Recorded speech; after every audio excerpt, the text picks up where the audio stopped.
5, 4, 3, 2, 1. We're live. Well, welcome to Hope Church. We just appreciate you being here so much, and we've still got a lot of folks coming in the back. If you happen to see people looking for a seat, and if you've got a few kind of in the middle, if you don't mind sort of scooching to the middle, act like you love each other, and they will have an opportunity to see. We have some seats over here, have a few more up front, some over here. But anyway, if we need to drag out more chairs, we will. Thank you so much for being here. This is an exciting day for us. 8 years as a church in this community, and we'll have a whole lot more to say.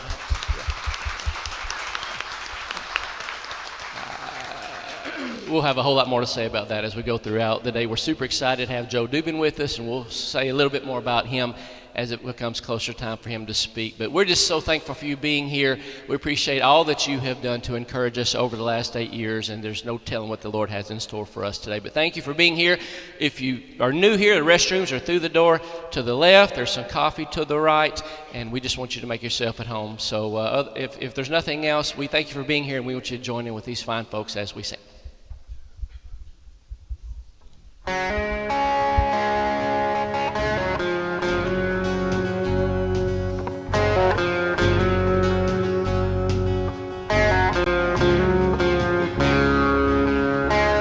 Saturday was silent, surely it was through. But since when has impossible ever stopped you? Friday's disappointments is Sunday's empty tomb. But since when has impossible ever stopped you?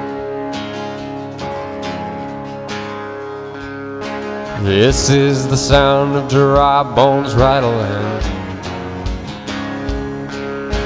This is the praise make a dead man walk again. Open the grave, I'm coming out. I'm gonna live again. This is the sound of dry bones rattling.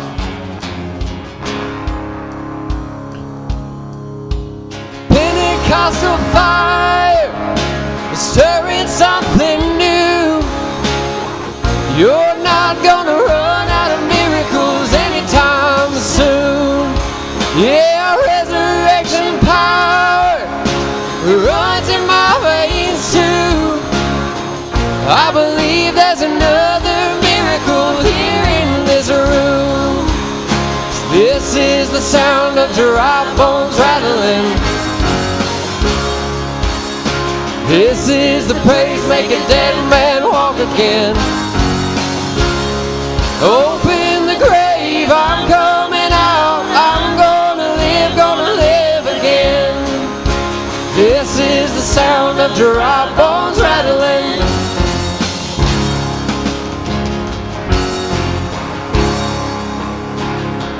My God is able to save and deliver and heal and restore anything that He wants to.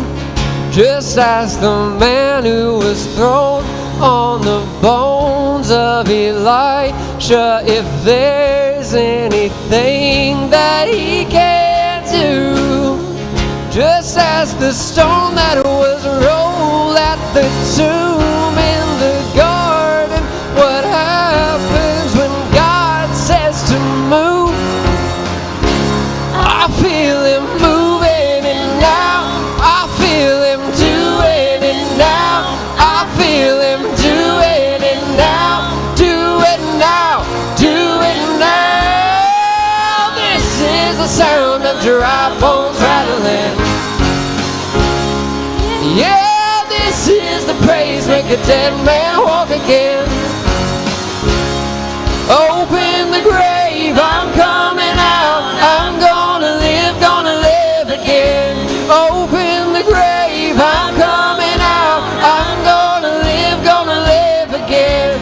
Open the grave, I'm coming out. I'm gonna live again. This is the sound of dry bones rattling.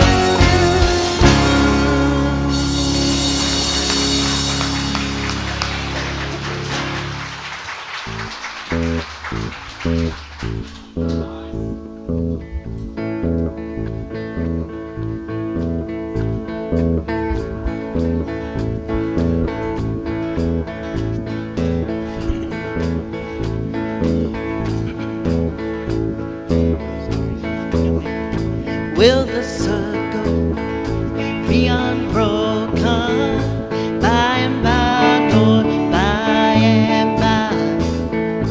There's a better home awaiting in the sky, Lord, in the sky.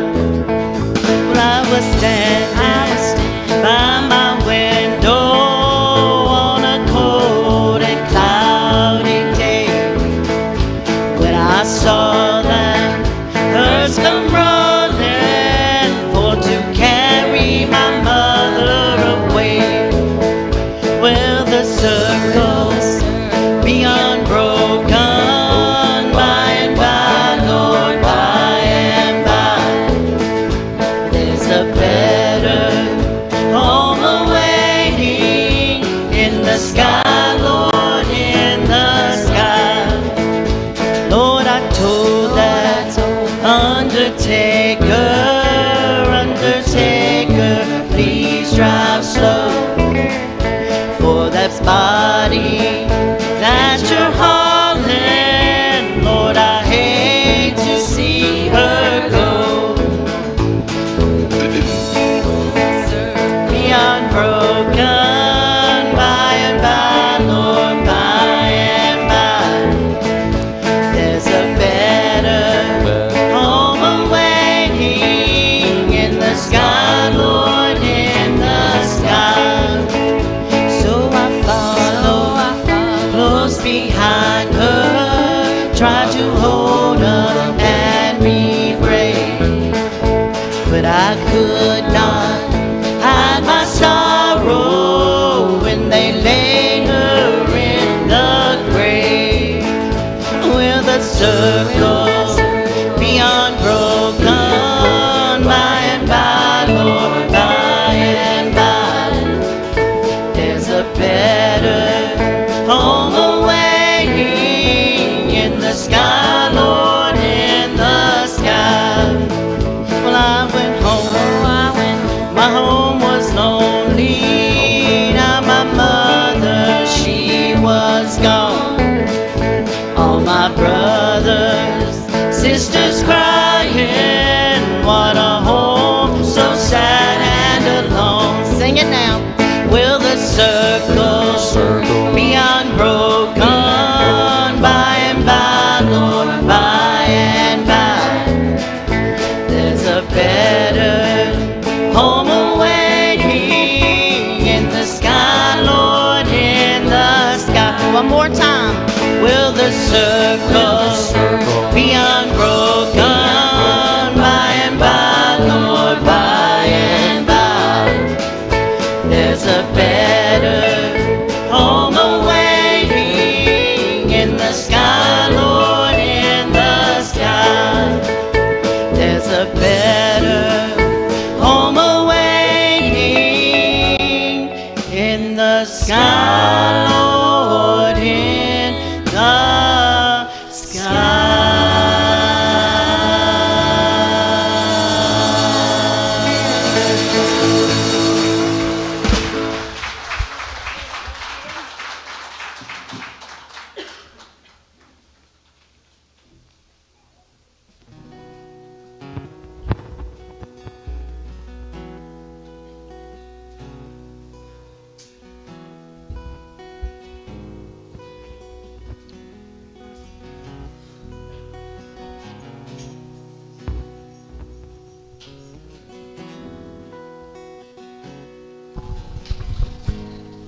If you bow with me, I'll lead us in prayer for communion. Our blessed Heavenly Father, we thank you for this day you've blessed us with, for this opportunity to come and worship you. We ask now, Lord, that you be with us in our hearts and our minds as we remember that sacrifice, remember Jesus' death on the cross, remember the forgiveness of sins that we have through that sacrifice. Lord, as we partake of these emblems, we hope that we can reflect back on that day. We take of the bread, which represents Jesus' broken body, the fruit of the vine, which represents his shed blood, that blood that washes away our sins, Lord. Just ask that you dwell within us. And Lord, on a day like today, when we celebrate where we have come to, it's easy, Lord, to focus on those past 8 years and the accomplishments and what was achieved, but help us to look forward, Lord, so that we may accomplish more in the next 8 years. And Lord, help us to look forward to that day when you come again and take us home with you. We ask these things in your Son's name. Amen.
A couple weeks ago, I was online shopping, off Amazon, of course.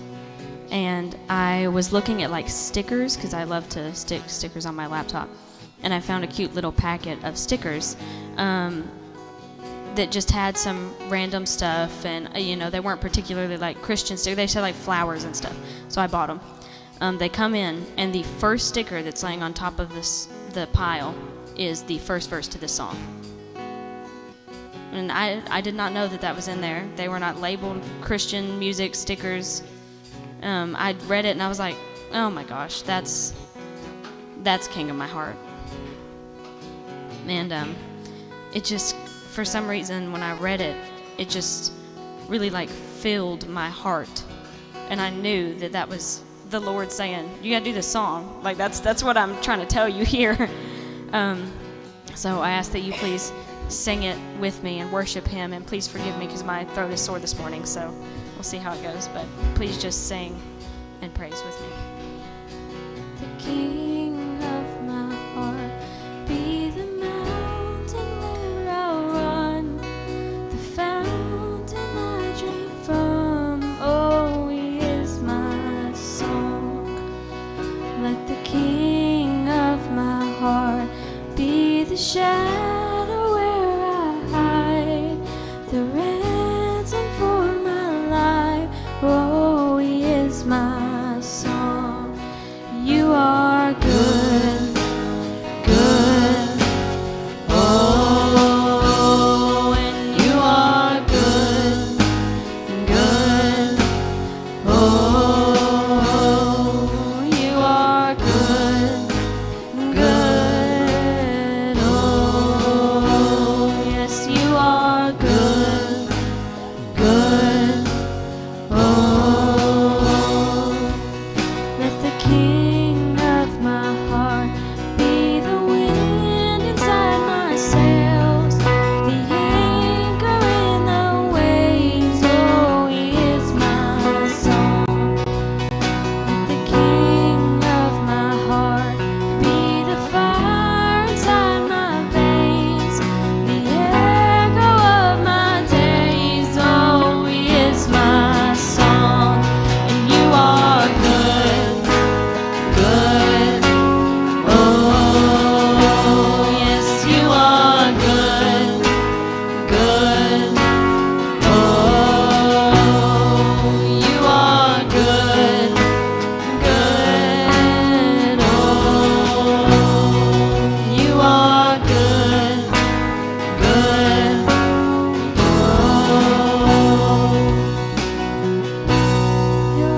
chasing the high life, trying to satisfy my soul. All the lies I believed in left me crying like the rain. Then I saw lightning from heaven, and I've never been the same. I'm gonna climb a mountain, I'm gonna shout about it. I am a child of love.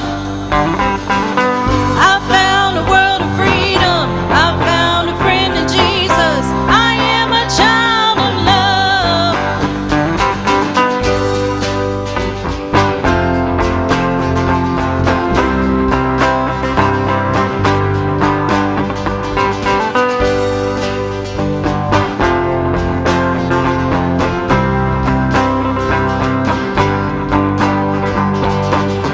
I felt the sting of the fire, but I saw you in the flames.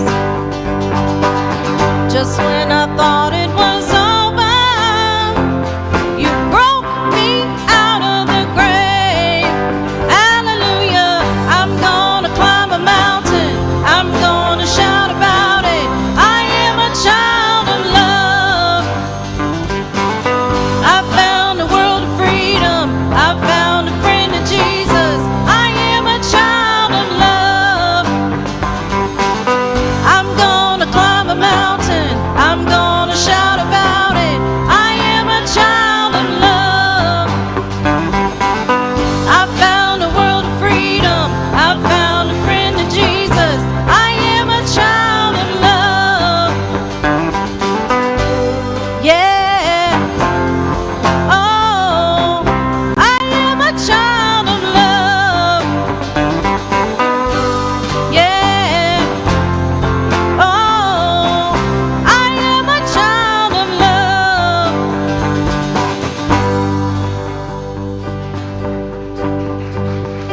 Nothing can change the way you love me. Nothing can change the way I belong to you. Yes, I do. Nothing can separate. Nothing can change the way you love me. Nothing can change the way I belong to you. Yes, I do. Nothing can separate. I'm gonna climb a mountain, I'm gonna shout about it. I am a child of love. I found a world of freedom, I found a friend in Jesus. I am a child of love. Yeah, I'm gonna climb a mountain, I'm gonna shout about it. I am a child of love. I found a world of freedom, I found a friend in Jesus. I am a child of love. I'm gonna climb a mountain, I'm gonna shout about it. I am a child of love. I found a world of freedom, I found a friend in Jesus. I am a child of love.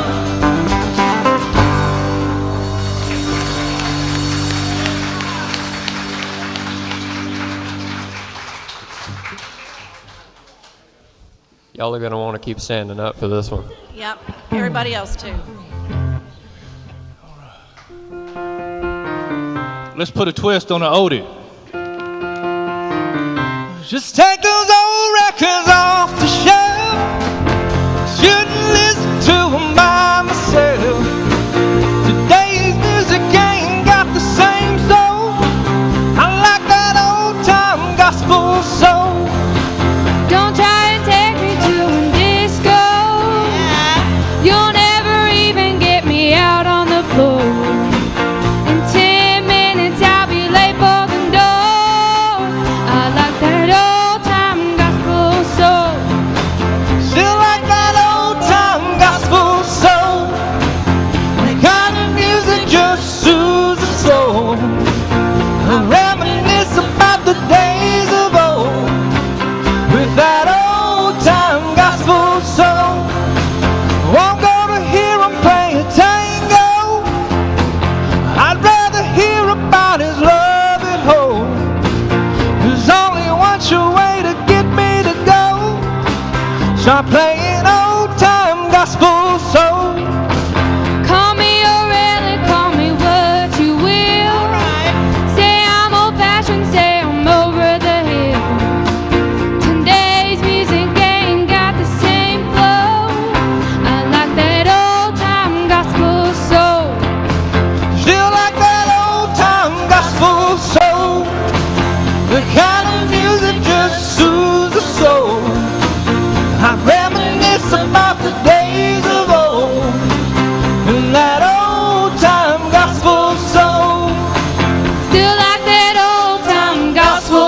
soul. I reminisce about the days of old with that old time gospel soul. Still like that old time gospel song. The kind of music just soothes the soul. I reminisce about the days of old and that old time gospel song. I reminisce about the days of old with that old time gospel soul.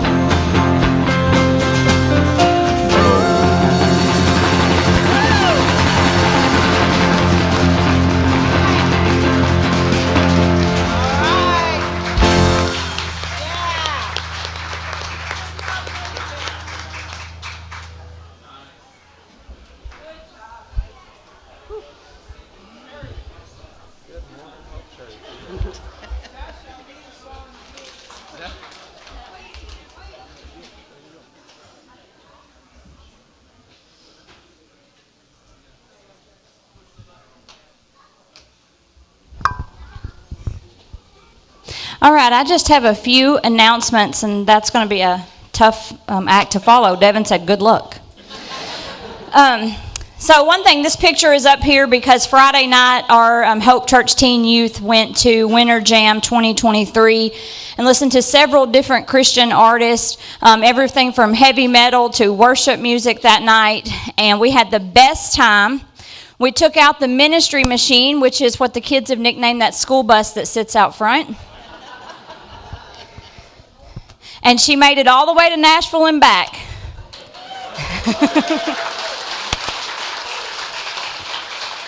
We did find out that the heat doesn't work quite as well as we would like for it to, so the kids have a request. If you are out and about and you see some blankets on sale,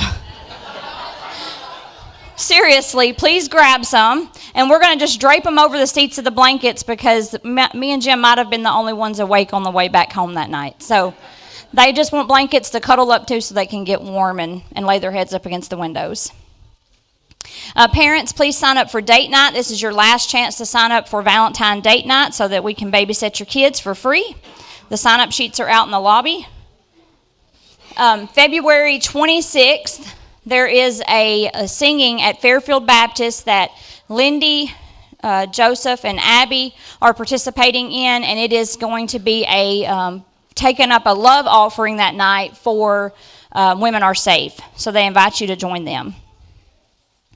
The Living Last Supper is April 17th. Mr. John Hudspeth, raise your hand. He is organizing that, so if you've talked to him and told him that you want to be part of it, please see him after service today. He might need a couple more people, so if you're interested and haven't talked to him, please see him after service today. And all of that stuff is on the app. If you do not have the app or you have not downloaded it yet, teenagers that were at Winter Jam the other night, stand up and raise your hand. Because these guys are cell phone experts. And so they will be glad to help you find the Hope Church Hickman app in the App Store and get you downloaded and registered on the app so that you can get all the information. Thank you, guys. Y'all can sit down. We wanted to take this opportunity, since this is our anniversary service, to talk about, we've had many great band members over the year, many people that have led worship for us. This last year we lost David, which was kind of a huge hit for this crew up here. But we wanted to take this opportunity to introduce you to them and to thank them for their service. Because what y'all may not know is they are here Wednesday nights until usually about 9 o'clock at night. They are here Sunday mornings by 8:30, and then they are constantly preparing. They were here Saturday this week as well to prepare for your service. So Eric, lead guitar over there. I can tell you that Eric not only plays guitar, but he coordinates with the other musicians up here, and I have heard them talk, and they speak another language that I don't understand, and they were obviously given some God-given musical talents, these kids up here, and Eric.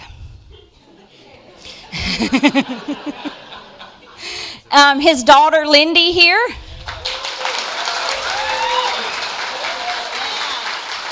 Who plays bass guitar, and she can also play piano. And sing, of course. And we heard her on Old Time Gospel Soul a while ago. Joseph, rhythm guitar back there. And this is Joseph's official 1-year anniversary. He was here last year, played at Hope's anniversary service, and so this is his official 1 year today.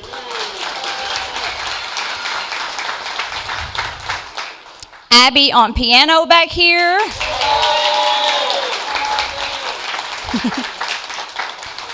Miss Angie on vocals, and she also keeps Devin straight. Mike O, who if he's not here fixing stuff, he's here practicing with his deep bass voice.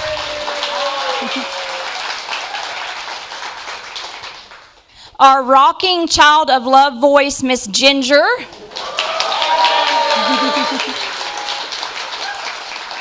And the cute guy over there on the drums is Jim.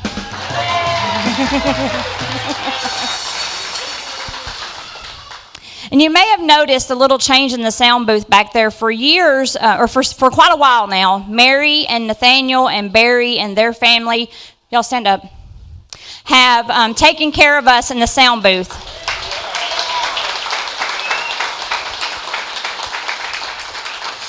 And they have done a wonderful job and brought us so very far. But just some life changes and some things are going on, and so they are stepping down. They need a break and deserve it. So please give them one more round of applause and tell them how much you love them. We love y'all. All right, y'all can sit down. New in the sound booth, y'all can just kind of turn around and look. Sean standing back there with his arms crossed. He's a sound guy and retired military, also known as the guy who bought mine and Jim's house. Jason, our tech guy back here in the back.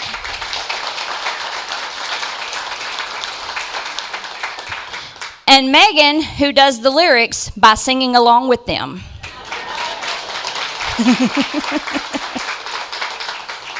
So they're new to us, and if y'all will thank them for joining our team and kind of taking over when Mary and them couldn't anymore. We just appreciate everybody.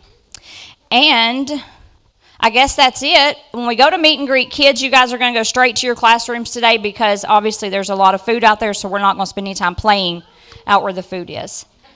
And I think that's it. Meet and greet.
Well, once again, we just thank you so much for being here. We have a house full, and so we're so excited for you to spend the morning with us. The Lord provided some beautiful weather, and so it's just going to be a good day. Thank you again, of course, those of you who are watching online. We have a really good online presence, and hopefully that continues to grow. And if you are watching online, if you would, maybe just in the comment section, check in. Let us know where you're watching from. It's always neat to see where other folks are paying attention.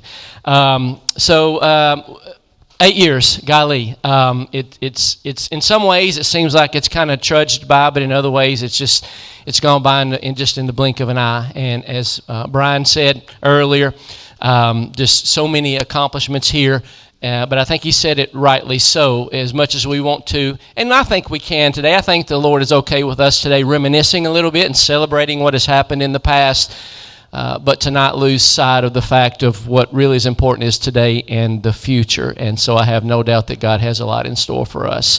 We've been blessed over the last 8 years to have several different guest speakers, and we always try to, if possible, get someone who maybe you've never heard before, at least heard in this context. And so we are super delighted to have Joe Dubin with us today. If you've been in the Nashville area, Middle Tennessee area at all for very long, undoubtedly you've seen him on local television, heard him on local radio, seen him online, maybe in magazines. He's just out and about all over the place doing news and doing some fun stuff as well. He has won a lot of hardware for his work. He's got some Emmys. He's got some other awards. He was called a media darling, and I'm not sure. He looks more like a media linebacker. I don't know about a darling. When I think of darling, I think of Angie. I'm not thinking of him. But at any rate, whatever. Who am I to argue with the voters of Nashville? So he is very well known around these parts, and most recently. And some of you know this because you've gotten the book. He's written a couple of real short books, really easy reads. You can do it just in an afternoon, and they're really, really good. He'll probably maybe mention these, but Create the Chaos and then Screaming at God. And they are both, they're very worthwhile. It'd be worth your time to take a look at those. But he is just a super fellow. I've never met him before. I asked him if he'd ever been to Centerville, and he said one time one of the news stations was going to have him to come here and try to find Luke Perry's grave. And I'm not even sure if that's... Does anybody know, is that in Hickman County, or is that in Dixon? Maybe Dixon. And maybe that's why they pulled you off. They said you were going the wrong direction. So he's never been here until today. And so just for your benefit, our claim to fame is moonshine. So if you... And I know some people if you need. And then Mike Smithson. I don't know if you know Mike, played in major leagues for several years, won a World Series. And Minnie Pearl. Minnie Pearl is from here. So, Howdy, Grinder Switch, it's all over that way. So I was sitting beside of him, and so he and I have talked a little bit via Facebook, and I didn't identify myself as anything other than just a member of Hope Church. So we've gone back and forth and talked, and so during the music, we're having a good time, and he leans over and he says, "So do y'all have a preacher or what?" And I'm like, I said, well, it depends on who you ask. I said, but for today you're it. But most of the time it is me. And I know it doesn't necessarily look like it, but anyway, these folks let me talk a little bit about Jesus to them. So at any rate, we're just super excited to have Joe. I'm going to hush and let him get up here and talk to you. Thank you. Welcome, Joe. Thank you. Yeah, it was fantastic. The music, I mean, you get in here, the music takes you away. And I was talking to Devin, and it was like, usually you see... at least where I've been growing up, the preacher, he's in a suit, he's at the front over here, and that's the church. I think I was talking to Billy Hodge a minute ago about, I grew up in my grandfather's church, and that's how we grew up. And so I just looked over at Devin, and I was like, man, this is great. Real quick question. You guys have a preacher or anything? How does this work? And he started laughing, and I knew immediately when he started laughing that he was the preacher, and it was the wrong thing to ask. So, no, it's an honor to be here, and I thank you for that. It's funny, when I speak at church, I always think of my grandparents. My grandfather would have thought this is the greatest day ever to see his youngest grandson speaking in a church, or my grandmother would have thought this is the first sign of the apocalypse. So I tread down the line with both of that. But I usually start off by, when I go speak, it's usually at a church or civic groups or business luncheon, and they're equally fantastic. These are great churches because we're all here because of the Lord and the Holy Spirit, and we love Jesus. But I love going to speak to business groups when I start talking about my path and my journey, and you bring up Jesus and the Holy Spirit, and you see them just get uncomfortable. And, and they look at their watch or start looking, whatever. You can see it from up there. But and some have, a friend of mine said, well, maybe just kind of veer off the path a little bit. I said, no, the reason I'm here is because the Lord saved me. I mean, thank you. I was, in my first marriage, in my 20s, I was an awful, awful man. I mean, I was awful, drinking, running around. And I tell people, if I could get anything in the world, I'd get a time machine. I'd go back in time, and I'd find me at 25. And I would just beat the snot out of me and say, look what you're doing here. But it all goes to build who you are. And I'll start with my grandfather. My grandfather loved Billy Graham more than life itself. In 1980, Billy Graham came to Vanderbilt. I know maybe one or two of you might have gone and done that. My grandfather took me there. So 2 years ago, a year and a half ago, my son was playing a football game down at Chattanooga. And 2.5 hour drive, game was over with. I was driving back by myself. It's 11 o'clock at night. So in my car, I've got Sirius XM radio. So when I do these long drives, I always spin the dial. Like wherever it lands, the dial lands, I'm going to listen to it the whole way home. So I get in my car, get the coffee, I don't want to fall asleep, and I'm driving. So I spin the dial, and it lands at the Billy Graham channel, right? I had Sirius XM for 5 years. I had no idea there was a Billy Graham channel. No clue. Within 1 minute, the sermon he was given changed my life in a small but powerful way, right? And I think there was a reason that God wanted me to listen to that channel that night. And Billy Graham's sermon was, you can't unscramble eggs. And it's the first thing when I turned on there, Billy Graham said, I want to tell you can't unscramble eggs. I was like, what in the world is he talking about? Because I was hungry. I'm like, what's he talking about here? And basically, yeah, you've screwed up, and you've screwed up big time, and you've let a lot of people down, but you can't go back and change that. You can't unscramble eggs. And I'm thinking, fascinating. He's like, there's a reason that your windshield is 10 times bigger than your rearview mirror. I'm like, well, that's true. It is, because we'll see what's in front of us is more important than what's behind us. Here's what behind us built you who you are. And you can't unscramble, you can't go back. And I've done a lot of that, of going back and beating myself up like, oh, I said the wrong thing. I've done the wrong thing here. I should have done this, but I did that instead. And so I spent a lot of time beating myself up. Since that night, I don't do that anymore. Because I heard this sermon that God wanted me to hear on the Billy Graham channel. I mean, what are the odds I spin it? There are 700 Sirius XM channels. 700. I spun the one that landed at 450, the Billy Graham channel. You can't unscramble eggs. And I wrote it in my first book because it was so powerful. And I heard from so many people talking about how that has really impacted them. I was like, no, I'm just a conduit. I'm just to get you from A to B. And if my words get you from A to B and you come close to the Lord, my job is done. I don't care if I sell a single book. The fact that you were able to express yourself and get forgiveness and love the Lord more is important. More important than anything that I've ever done. And so I listened to that, and so I kind of on the drive down, I was like, what can I talk about that's different than I've talked about before? And through all these dark clouds, there's a silver lining in our lives. I like to call them that's God's light for us. It's bad times hit, but there's God's light is there. A few examples. My mother passed away back in 2011, 5-year battle of Alzheimer's. If you've been a caregiver for anybody, it takes you away. I mean, it's just the hardest thing to do. But yeah, I was not going to quit on my mom. I was not going to say, all right, put her in the nursing home. See ya, when it's over. So it was a struggle. So when she passed away, it was a little bit of relief because she wasn't in pain anymore, but I missed my mom. So at her funeral, this coworker walks up to me and says, hey, I know your mom's a Christian. I know you're a Christian, but I got to tell you this.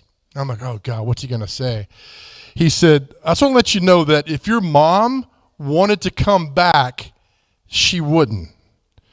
And I just sat there for a second, and I felt the blood just boil up in because he knew how much I love my mom. And it got to about right here, not all the way to the top of the head. And he said, just think about what she's seeing right now. And I was like, yeah, go on.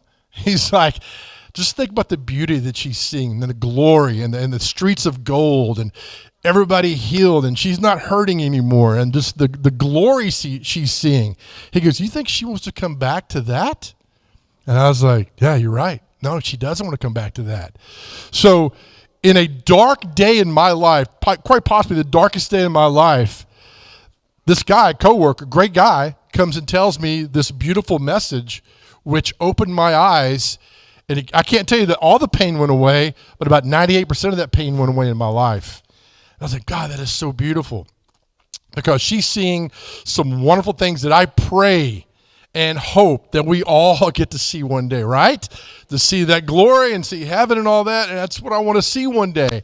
So I was so like, oh man, here it is again, through all this that's going on, and I got this glory, I got this light of God, silver lining, whatever, I call it a light of God. And before that, but she had battled the Alzheimer's. Every day on my birthday for years, I've read about this in the books too, she'd call me at 1:09 p.m. on October the 25th, no matter where I was. I'd be in high school, she'd leave a message on the machine, because we didn't have cell phones back then because we're old. So she'd leave a message on the answer machine. When I went to college, she left a message on the answer machine in college, and on and on and on. So 1:09 p.m., she would call me. I mean, it was just, happy birthday, miss you, love you, college, everything. Well, she got sick in 2006. 2007, no phone call. 2008, no phone call. 2009, no phone call. 2010, in the throes of this awful disease from which there is no cure, she calls me. And I'm sitting there and I'm with my wife at the time, and I was like, mom's calling me. She's like, answer it. I answered the phone.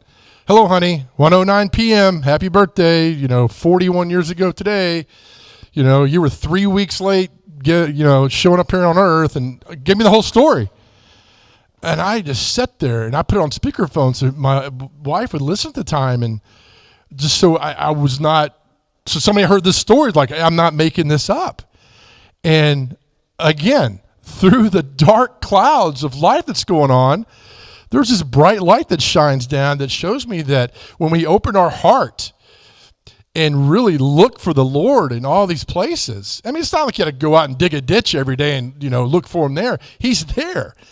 And it was just unbelievable. So when I'm hearing at, her funeral, and the guy's telling me that she's seeing this glory, and then the fact that she calls me on my birthday, and it's the last time she was really coherent with me on my birthday. It was just amazing. And there were more dark times. There was a time I brought my son over to see her, and she was in the cafeteria playing, with everybody else eating, and my son was playing, going crazy, and she said, come here. And I'll walk over, and she's like, excuse me, young man, your son's, he's handsome. What's his name? I mean, that's her grandson, and so I go back to those moments where, God was great, and he's still there, and he's powerful, and he showed me the great light and things that are happening. And we all go through dark times. I mean, we all go through dark times, but if we look for that light, it's still there. And so through other things that happen like that, my brother and I, we're kind of close. I've got an older brother, but we alternated care of my mom for many years. So we became extremely tight. Again, dark times. Here's a positive that happened. My brother and I became so tight, so thick. And when my mom, every Friday, and I was working, I was at Channel 2 at the time, I'd work on a Friday night. I'd get off at 6:30. I'd run to the nursing home. I'd stay there from 7 to 8:30. I'd eat dinner with her. She'd be either asleep or just talking about something else, just spending time with her. My brother would meet me there. We would just talk about 15 minutes to make sure we're not going crazy and we get each other's back. And then I'd go back to work. So I show up. So my mother passes away on a Sunday. So that Friday, I'm at work. I get the sportscast ready for 10 o'clock. I head out to the nursing home. And I'm there, and so I'm waiting, and I call my brother. I'm like, hey, man, you're late. I'm on a tight schedule. He's like, wait, why are you there? And I'm like, because we're here to see Mom, and we're here to, tell what we always do. And he said, she passed away. We buried her yesterday. And I was like, God, we did. He said, I'll be right up there in a minute. Comes up there, and we just talked, and we cried, and we laughed. But again, he and I became so tight. I'm not sure we would ever been this tight as brothers had we not gone through this together. Again, another example of God's light shining down on us and loving us and taking care of us. And, I wouldn't get to where I was today without forgiveness and love and everything else that goes along, because, again, we all make mistakes. We go back, I can't unscramble eggs. I can't go back and think about what happened and what's going on with my life, everything that's going on. So it's just this everyday learning, this journey that we're on with God who loves us and takes care of us. And I'll leave you a few of the stories too, and they're all in the book too as well. And I've heard from so many people across the country. In fact, this book last week, and I don't know why, this leads to another story about my brother called Screaming at God, was number one in Amazon in the faith category. Right? I don't know how, I don't know why, but I stopped asking why a long time ago. And I've heard from so many people about the country that I don't know how this book has really brought them closer to God. And that was the journey of all this. Is I don't want to make a penny off this. If you can get your journey closer to God, it's fantastic. So the title of this book is called Screaming at God. So I sent it to my brother before I sent it out to anybody else. And he called me back immediately and he said, I hate it. Hate the title. Hate everything about it. I wouldn't buy it. I won't recommend a friend to buy it. Hate it. Change the title now. And I said, well, how do you really feel about the book, right? Tell me, how's it going there? He said, I just don't like, because I don't scream at God. I don't think nobody else does. And I said, I think you're wrong on this in a very polite, brotherly way. And so he hung up on me, called him back. And I said, no, we're going to talk this out, right? We're going to talk this out. And so Screaming at God I was at the cemetery, Woodlawn Cemetery in Nashville. I go over there about once a week, visit my mom. It's therapeutic. You sit out there, you turn everything off, and you just sit out there and listen to the birds. It's fantastic. So last summer, it was 1,000 degrees. I blew one out there, and a car pulls up behind mine. I'm like, this is kind of odd. Guy gets out, waves at me. I wave at him. He goes off to the part of the cemetery. So I'm just sitting there in the chair. Half the time I fall asleep. It's just, again, it's good to get away from life, even for an hour. And I hear this screaming from across the cemetery. And I'm thinking, what in the world's going on? I tried to drown it out, not worry about it. And it got louder and louder. And something said, go find out what's going on. I said, all right. So I get up and I walk across the cemetery and I go over there. And this guy, he is animated and dramatic and he's screaming and he's pointing, he's screaming. And I kind of walk up to the side and he sees me. And he's like, oh. He goes, man, I'm so sorry. I said, no, you do what you got to do. I said, I want to know what you're doing. I'm just curious. He's like, well, he goes, I come out here and I scream at a lot of people. I scream at God. I scream at my parents who are buried here. And I'm like, does it help? Is it good? Is it bad? He says, well, I come out here and I scream because I was such a screw up my whole life that my parents never saw who I am now. I got 2 kids. I'm successful. I got a great wife. I got a great life. And they never saw that because I put them through hell. So I come out here and I scream at God. Not in a bad way. And I scream at them. This is the way I get things done. And he goes, I'm sorry, because I won't. I said, no, man. I said, you keep screaming because, and I told him this, and he probably heard this a million times, but I don't know why I told him, but I said, when you don't talk to God, that's a problem. I said, he's a big boy. I mean, he can take you screaming at him, right? He can yell at him, scream at him, whatever. As long as you're talking to him, it doesn't matter.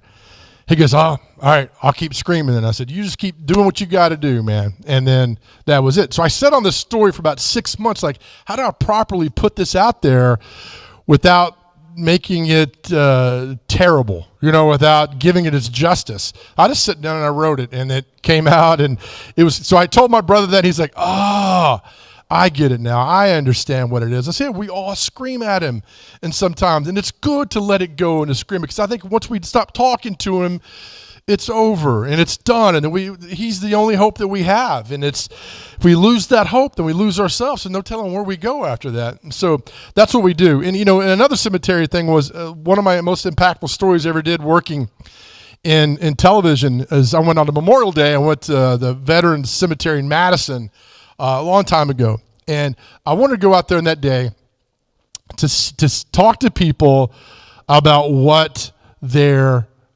they were there, right? I want to know why. I know why you're there, but why are you here today? So I'm out there talking, and then my camera guy, I see a guy walk up. He's like, "Let's go talk to this guy." And I walk up, and I said, "Hey, excuse me, sir." I said, "My name's Joe. I'm with Channel 2. May I ask you why you're out here today?" And he said, "Oh, absolutely." He said, "My twin brother is buried here. He fought in Korea. I couldn't go because he was colorblind and had something wrong with his foot, and he couldn't go. And and I felt so bad. And I tried to lie to get to go to Korea with him. I couldn't go. And then, he's been gone about 15 years. But when he was gone, I'd fly that American flag outside the house every day." And he starts crying and he goes, "I haven't told these stories in years."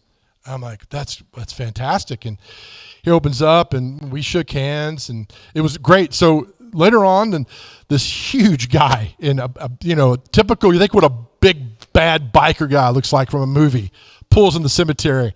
My camera guy says, "I bet you won't go talk to that guy." And I said, "I bet you're right." So I said, "You know what? Why not? Well, what am I going to lose?" All he could tell me is say, "You know what? I don't want to talk. Get away from me." And what have I lost? Nothing. But what if he does talk to me? What great thing would this be? So I'm the positive guy always. So I'm positive. Walk over and said, "Excuse me." I said, "I'm sorry to bother you." I said, "Just curious why you're here today." He's every bit of 6'8", long beard, tattooed, everything. And he walks over to me. I said, "Oh God, he's going to kill me in the cemetery." And he walks up and he said, "You see that man right there?" And I said, "Yes, sir." He goes, "The greatest man never lived." He goes, "I broke his heart 30, 40 years. That's all I did was break his heart. You know what he did to me? All he ever did was love me. No matter what. He loved me and kept loving me and kept loving me. For 45 minutes, this big bad biker dude was crying, talking to me about his dad and God. It was eye-opening, and it's in my first book. It's called Always Ask, because when we were done talking and I'm walking off, he said, "Hey, man." I said, "Yeah." He goes, "Thank you for asking." He goes, "And you see other people like this, always ask. Always ask to hear, because they'll want to tell your story. They want to tell their story about the person with the greatest impact on their lives." And my father did that way. I was like, God, that is amazing. Here's this guy who has every right to be mad at himself and the world, but yet found forgiveness, found redemption in God, and lived a great life. I was like, man, what a great. And my camera guy goes, "Let's go back and get him on camera." I said, "No, man, this is for me. I'm going to take this forever with me and tell this story one day, somehow, some way, tell this story."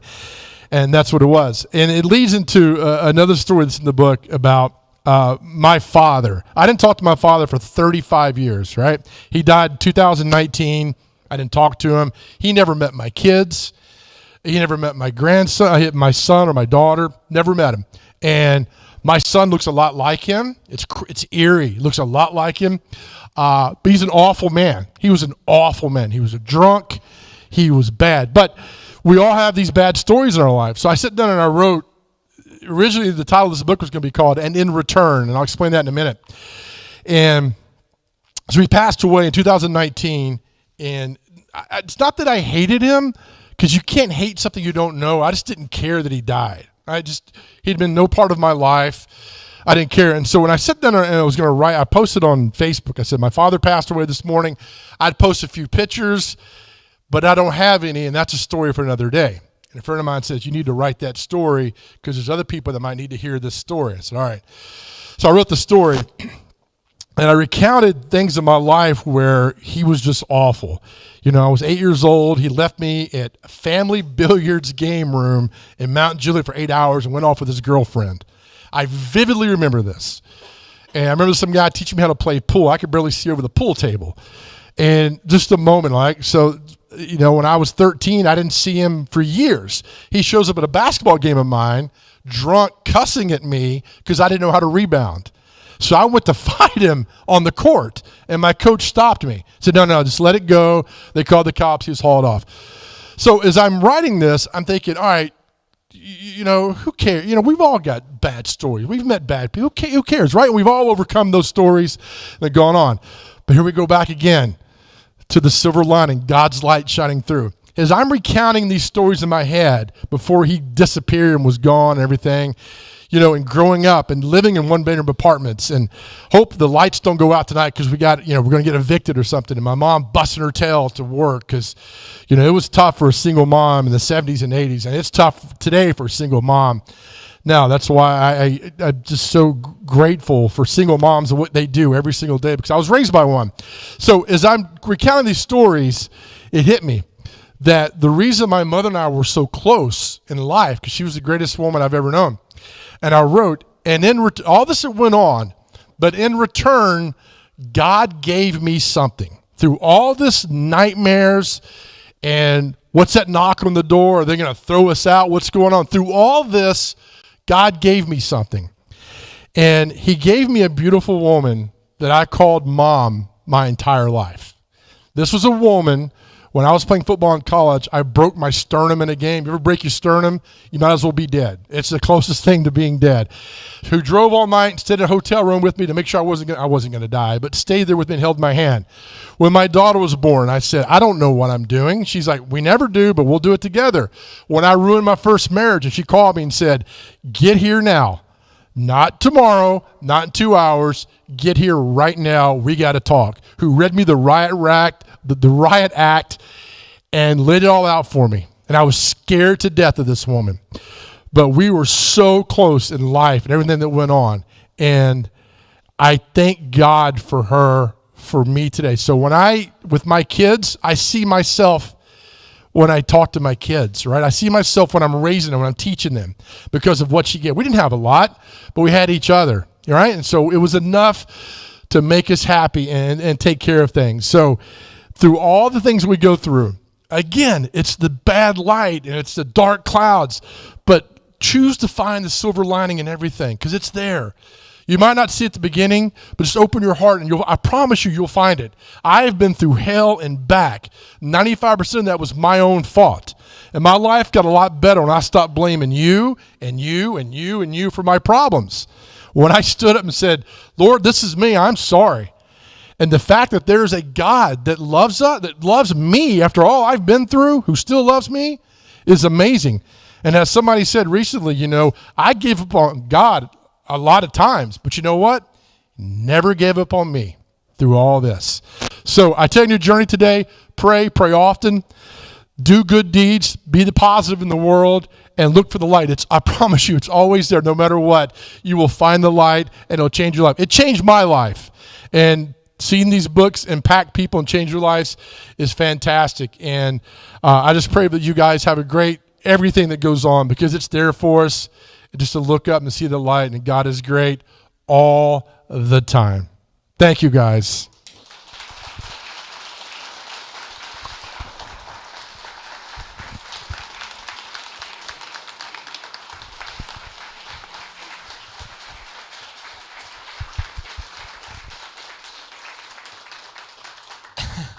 Well, when he got done, Angie said, well, I like his preaching because it's 11:13. So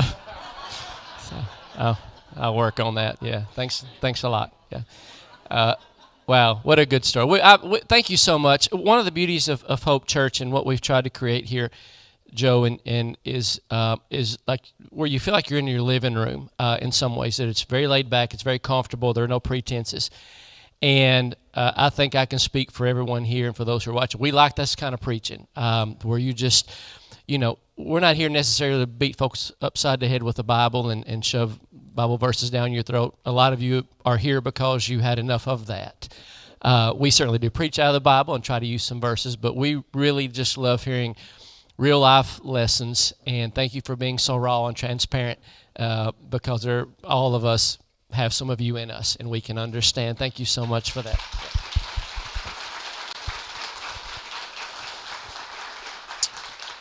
So there's a lot of pictures floating around, I'm sure, and if you want to throw the first one up, Jason, I'll be fine, of how we began and what's happened over the last 8 years.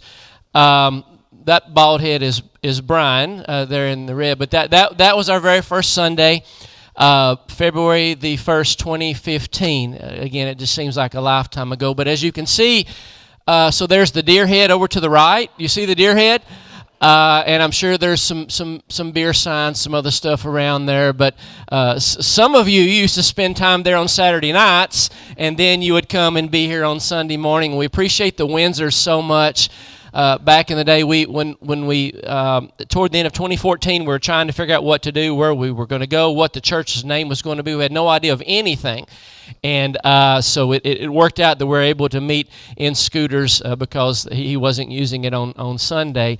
And so many of you remember dragging those chairs in and setting those chairs up and dragging the TVs in and taking them down. And at the time, it seemed a bit...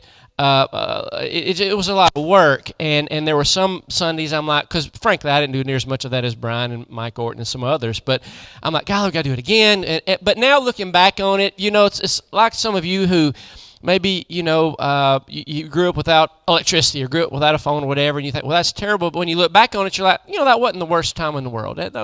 You look back on those with fondness. And so anyway, so this was the first Sunday. My count was 325. Some say it wasn't, but we had a whole lot of. Some of you are sitting in those chairs right there, and so we had a really good first Sunday. And then you'll see the parking lot was super full, and the parking lot today kind of looks like that as well. But obviously, the building has gone through a great deal of changes, and God has just been so very good to us, and a lot of you have a lot to do with that. And so we look forward to the beginning of this next season of Hope Church, and we certainly want you to be a big part of that if you would. Just a couple of things as we get ready to close. Linda Henson asked that we would pray for her brother-in-law, Shane Halstead, married to her sister Lorinda. He has lung and prostate cancer, and he's going through a really difficult time, so they asked that we would remember them. And also I was told that Mike Blackwell, a lot of us know Mike, is in the hospital, and he's got some stuff going on, and so we want to pray for them throughout this week, and there may be some others that you know of. And by the way, if you have anybody that you'd like for us to mention or at least put on our scrolling announcements, send a message to me or to Rachel, and we'll try to get that on. So pre-service you'll see those, and maybe after service as well, but we want to be sure that that folks are made aware of all of that. Let's see. Are you supposed to do something else? Was I supposed to come get you? Oh, yeah, sorry. Anyway. So, again, thank you for being here. I think Lou Jean maybe has closing prayer in just a minute. Maybe pray for the food. Thank the Lord for the food. And I guess you're going to talk about it here. Okay. The food is set up over there. They are still uncovering dishes, so talk to your friends for just a minute before you head over. We did lay out some hand sanitizer. Y'all know I'm a germaphobe. And then you'll just get your plate, forks, napkins, everything on this end. I did have a request last time that we also put forks and napkins on the other end for those of you who forget.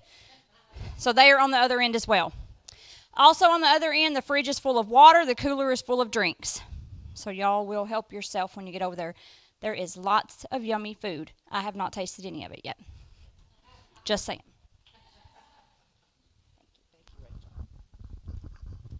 Have y'all been blessed today? I think so. Let's also give a hand of praise to God this morning, okay? Can you do that?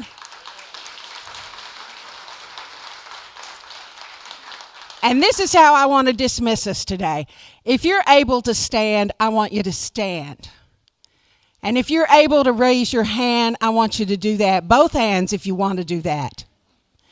And I don't want you to lower your head and look at the floor. I want you to look it up. Dear God, thank you so much for getting us all up today.